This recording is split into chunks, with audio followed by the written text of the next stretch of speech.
Hey, it's Adam, and today I'm going to talk to you about how you sabotage your own happiness. So, I just came back from a vacation with a big group of my friends, and I noticed in myself and also in other people that us humans have a tendency to sabotage ourselves whenever we're feeling happy. So, the reason why I noticed this is because I read a book called The Big Leap by Gay Hendricks. And this is a fantastic book, so many great ideas in this book. One of the main ideas is called the upper limit problem, which is so interesting because the concept is basically that as humans, we have a certain thermostat that measures how happy we feel.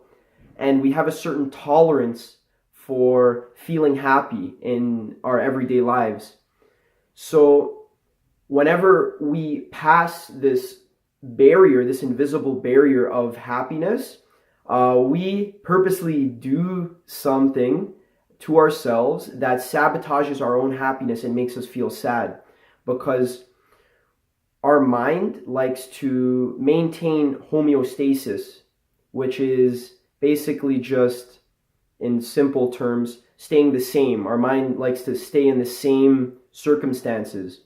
So our everyday lives are usually filled with stress and worrying and suffering and sadness, mixed in with occasional feelings of happiness. So when you go on vacation, you are in a situation where there is so much happiness and pleasure flowing into your body. I was in Costa Rica, so I was connected to nature. I was having fun with my friends. There's no reason to worry at all on this type of paradise vacation. So I noticed in myself, my mind manufactures certain things that are purposely there to make me feel sad. This is so important for you to become aware of and to see yourself doing this not only when you're on vacation but in your everyday life, how you purposely mess up your own happiness. So quickly, just to summarize the upper limit problem, there are like 5 or 6 main ways that you can notice yourself doing in your own life that we use to make ourselves feel bad when we're riding a wave of happiness. We'll purposely use one of these techniques to bring ourselves down. The first technique is my favorite. It's worrying. So I'm not a very worrisome person. I'm usually very calm, if you know me personally. But a lot of people like to worry nonstop, constantly worrying about this, about that, about the future, about the past, all the time worrying. And if you know anything about life, you know that worrying is always pointless. Unless you can do something about your worrying in the present moment, you're just wasting your time worrying and you're purposely making yourself feel sad. So next time you're worrying, think about, can I do something about what I'm worrying about right now?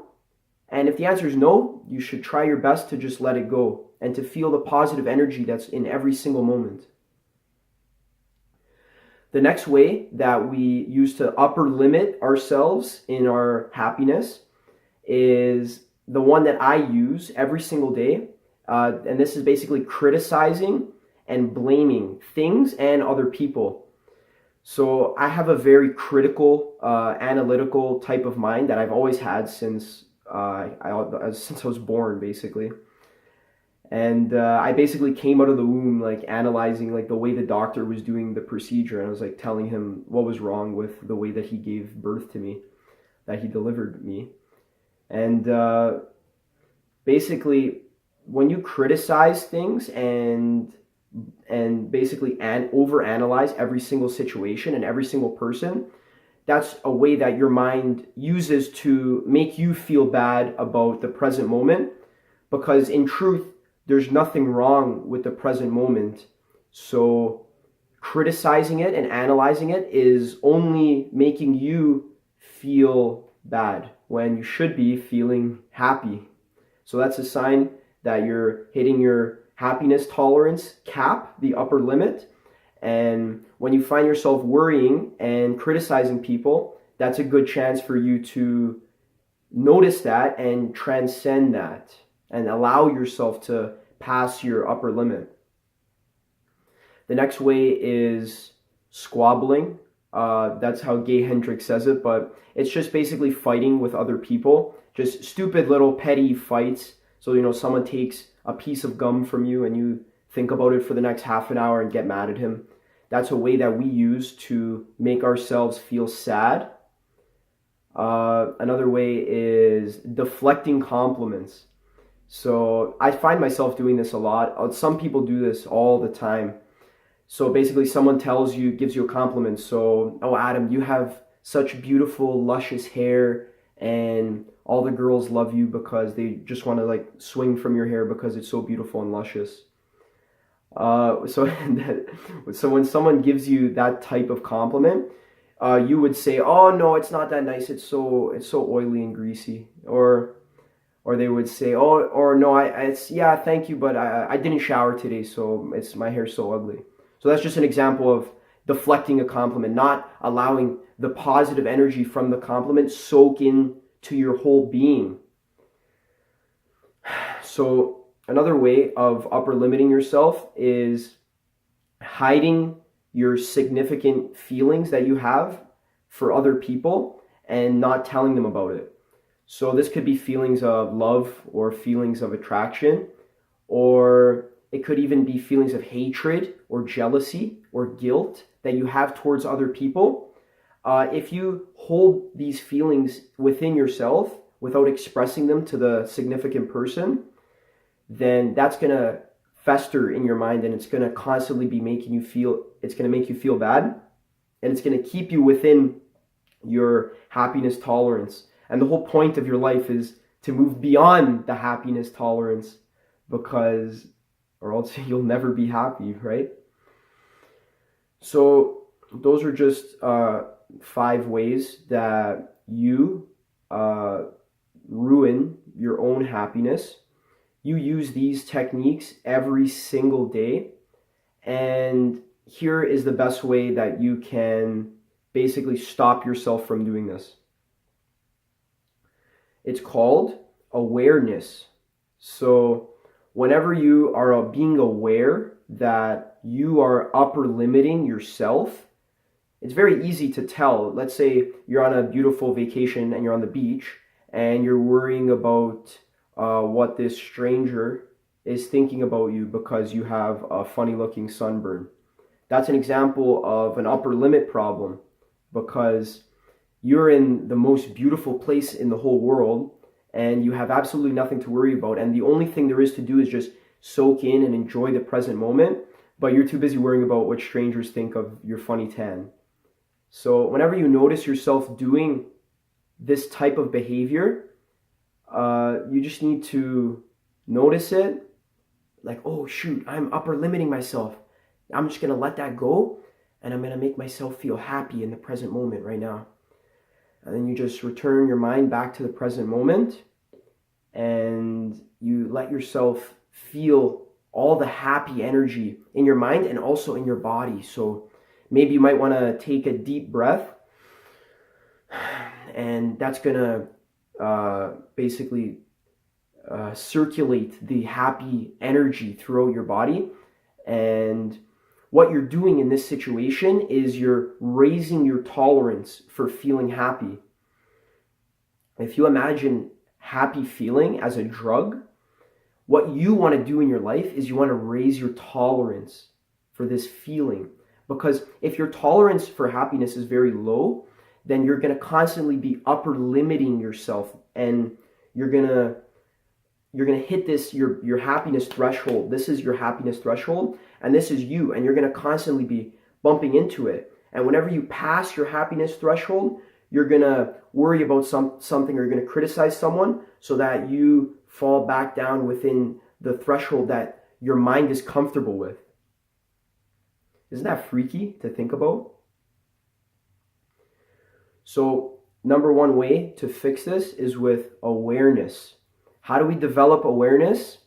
Well, there's a little thing you can do. It's called meditation.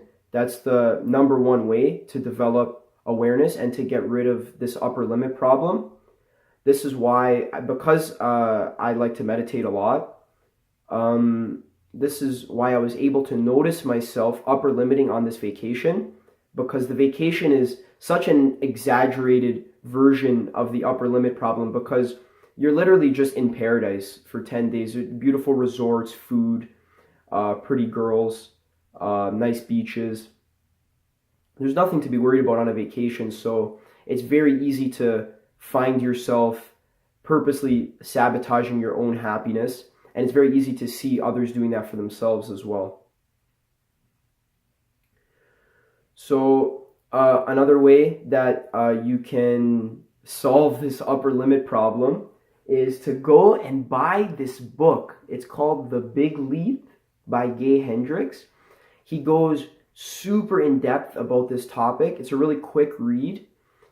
And you can use, it's a fantastic book. I rate it 5 out of 5. I already read it twice in the last year, and I still feel like I haven't gotten all the juice out of it.